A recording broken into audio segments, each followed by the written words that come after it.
Hello everyone, welcome back once again, this time in a galaxy far, far away. My name is Nick, on the ZX Spectrum 48K. I'm looking at a game called Star Wars, Return of the Jedi, Death Star Battle, published by Parker Brothers and Sinclair Research in 1984. We've already reviewed the Atari 2600 version, which I loved immensely, and it's based on the final moments of the film Return of the Jedi, released in 1983, where the Millennium Falcon and everything else descends upon the second Death Star to blow it up to Betsy. So we'll see if we can do that here. So here we go. It's over 2 stages initially. So it's a very small playing field. I'm in this Millennium Falcon thing. And we need to avoid TIE interceptors that are firing at us. And then look for a gap in the shield, which is represented by a hole. When there is a gap, go through there. And then we can attack on there. Now, all the time, you don't see this in the game, our friends on Endor, the Forest Moon, inhabited by Ewoks, were trying to deactivate the shield so we can go through. I'm sure you've played Return of the Jedi. Now, at the moment, it doesn't seem as exciting as the Atari 2600 version because it hasn't got the wonderful sounds, and it's a bit, a bit nonplussed. But anyway, there's the Death Star in the distance there, waiting for the shield to drop. Don't want to bash into the shield because we will die. So it's dodgy gameplay, nincompoop chat. See who you got on the first or second go. Oh, yeah, no, missed it that time. Please subscribe if you haven't already. And as I bashed into an Imperial shuttle, well, that's no good. And big thank you to those people that subscribed so far. Yep, we're through the shield. Hyperspace. Now, the hyperspace effect is better on the Atari 2600 version. There's a Death Star, right? It's currently being constructed. You can see bricks coming up from the left-hand side and building the Death Star. Now, we need to destroy it. We need to hit that red thing in the middle there to blow it up. So let's see if we can do that. At the moment, it's alright, but it's just feeling a little bit flat to me compared to the magnificent Atari 2600 version I've already reviewed. So have a look at that one if you haven't already. Star Wars, eh? I loved it in the first 3 films because I'm that sort of age. A New Hope, it wasn't called New Hope then, it was just called Star Wars. Empire Strikes Back, Return of the Jedi. It was great then, it was brilliant. Then there come the prequels, which I didn't like at the time, which I've learned to like a little bit better.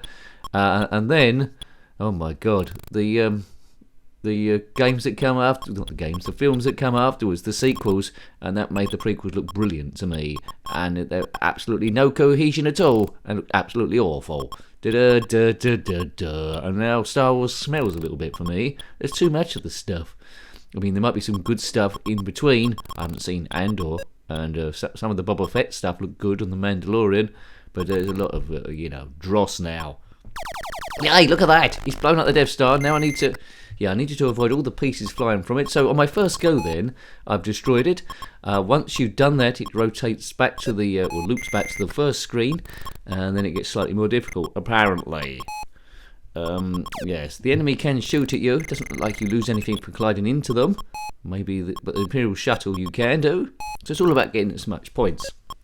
Now, the game is alright, but I'm left feeling a little bit flat by the whole affair. If you're into Star Wars, then you'd quite like this, but it needs to be a little bit more advanced, I think, for even saying that for the section. Looks like if I take this from 45 degrees, looks like a better way, because the laser there, represented by that cyan thing going back and forward, which doesn't seem connected to the Death Star, doesn't seem to get you that much. Right. Taking out these bricks, not to dinner, or elements of the Death Star before it is fully constructed. It's alright, I suppose. It's just, I haven't played the Atari 600 version first, I'd have been there. Return of the Jedi, makes me want to see it. My favourite film, of course, is still, well, it's joint actually now, Empire Strikes Back and Rogue One. Rogue One was really good in my opinion. So that's my first go. It was alright, I'll play it every now and again if I was a kid, going back to that sort of time. But yes, at the start you might have noticed, if you press the letter B, I think it gives you a slightly more difficult version of the game. So you can jump in about lots of stages beforehand if you want more of a challenge. The Death Star, created by, well, Emperor Palpatine was in charge, wasn't he, and Darth Vader. Luke Skywalker, of course, in Return of the Jedi, tried to turn his father back to the light side. I mean, that would have been good, wouldn't it, if that had worked? He would have come back, and he would have said, what about all those millions and billions of people he killed, and those young Jedis he killed? Should we let him off? Yeah, let's let him off. He's turned back to the light side. We could all do that, couldn't we? Create a load of heinous crimes, and right at the end said, yep, I'm turning back to the light side, so you can't arrest me or try me for any heinous crime. Yes, a bit of an error there, but anyway, hyperspace. The Millennium Falcon. Good, I don't know how they come up with that name. I would have chosen the Centurion Peacock. What a ship. Anyway, or the Weekly Puffin. Da-da-da-da-da-da. Don't worry, I'll get to him in the Weekly Puffin. Right, anyway, no, but they've gone for Millennium Falcon. I suppose that's a little bit better, a bit more grandiose, I suppose. I don't know why the shield's multicolours in this thing. Never mind. Yes. I mean, out of all the bars in the universe, I'd love to have gone to the Mos Eisley Cantina, where it's got that great music. Bob bob bob bob bob bob bob bob bob bob bob bob bob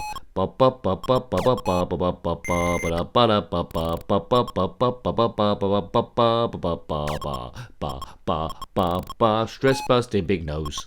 And it's all about stress busting this channel. Let's go go go. If you want to see other ZX Spectrum games we've reviewed in our mental way, they're in a playlist. There's a link to that in the description below. Or click on my username, takes to the channel page, and click on that playlist tab. Go baby go. So I've pretty much shown you the whole of the game. We aimed the review to be about 10 minutes long, which hopefully this one will be. Not a great deal to it, but it has got the elements of Star Wars to the thing. And its license, that does lift it a bit. It says published by Parker Brothers / Sinclair Research. Well, Parker Brothers did the Atari 2600 version, so I presume it was licensed there, and Sinclair Research done, well, sub-license I suppose. Sinclair Research done the coding. Sinclair Research done a lot of early games, of course, and the Death Star's blown up again. So I think it does seem to be a bit of a flaw, this, where you can attack the Death Star from 45 degrees, and their super laser can't fire at 45 degrees, so that would have upset the Empire. Yeah, Palpatine, Lord Vader, they're attacking us at 45 degrees. Oh no, no! That's what he would have said, and he would have left. But anyway, he was too busy fighting Luke Skywalker at the time with his green lightsaber. Yes, please put the colour of your lightsaber below. Don't say brown. It's got to be a spectrum of light. There was I think in the canon, in one of the things, there was something called a dark saber, was there, where it's black, yeah, some sort of sword thing, but never mind. Kabiff, through the holes in the shield. The shield is down. Soon you will see the full power of this fully operational Death Star. Really? Kabiff, see, no, you got yeah, so you got to get away with all the parts, really, and that's the tricky bit. So I'm losing lives each time. Although I'm blowing up the Death Star, I'm losing lives each time I try and pull away. So maybe take out all the bricks first of all, there, before you hit the big one in the middle. But it seems it starts off easy enough. If I was concentrating, not talking all the time, it's you know, I probably could get quite some distance on the thing. ZX Spectrum. There's quite a lot of Star Wars games on the Spectrum. You put your favourite Spectrum one below. I like that one converted from the arcade, Star Wars the arcade game. The Vector graphics and Empire Strikes Back as well. They were both pretty good. Yeah, there's quite a few. But also, there's hundreds and hundreds of ones that are influenced by Star Wars. I mean, I've lost count the amount of shooter games where the ships coming at me look a bit like TIE fighters. But that's just the way it goes. It was a huge, huge influence back in the day. I think 1977, wasn't it, the original Star Wars, where you first saw Luke Skywalker, and no, we saw him, but we first saw the opening credits is C-3PO and R2-D2 getting off that ship called the Tantive, what's the name, and then in an escape pod and going to the planet Tatooine. If you haven't seen any Star Wars films, you must be quite young to watch them all in a row. But yeah, 1, 2, 3, 4, 5, 6, then 7, 8, 9. Yes, where Rey Skywalker now, as she's calling herself, though she's not related, she's just putting that name, was super power heavy right from the start without much training, and it just rendered everything else pointless because she was the strongest ever without even trying. You know, you get, yeah, I don't like it. I do not like it. Biff, there's no like character arc, and Luke Skywalker was some strange hermit on some weird island. He'd lost all his hope, and yeah, destroyed the impact of the original films. Right, 45 degrees. There we go, easy peasy. And just, well, can I get sort of like do this? I can avoid them like this, can I? This looks like a good strategy. Oh no, that's the way to do it. They can't blow you up if you're not there. That's a good strategy. Sort of like good for warfare. They can't blow you up if you don't turn up. Right. The Death Star. Do it. Arise, Darth Nincompoop. Great return of the Jedi. And then Palpatine come back in the last film. Was it The Rise of Skywalker? Yes. He somehow regenerated into another body. Although that body looked old and decrepit, he should have put it in someone young. Like a young Arnold Schwarzenegger or something. Yeah, once you learn this 45-degree thing, it sort of like renders it pointless, but you have to be at the right angle. Avoiding the super laser seems fairly easy. It's just the wreckage at the end that blows all over the place. Right, okay. So you can see I'm taking out each brick each time, a bit like that Through the Wall game. It need a bit more patience, I think. Not what I'm doing. Whoops, and I'm dying unnecessarily here because I'm getting impatient. So the only thing that's going to destroy your game is impatience, really. Good graphics on the Millennium Falcon. Well, you can tell it's Millennium Falcon. Is it good graphics? It's bare minimum, but it's the right shape. That strange horseshoey thing, like a strange magnet in space. Oh, that's it. Oh dear, and that's it. Anyway,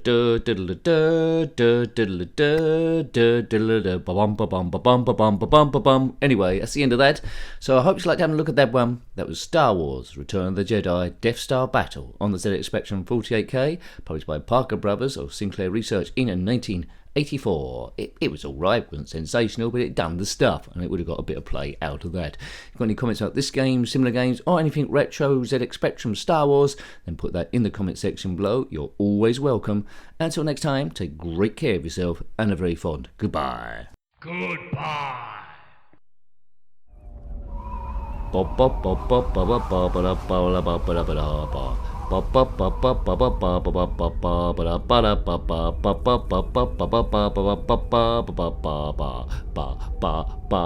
Stress busting big nose.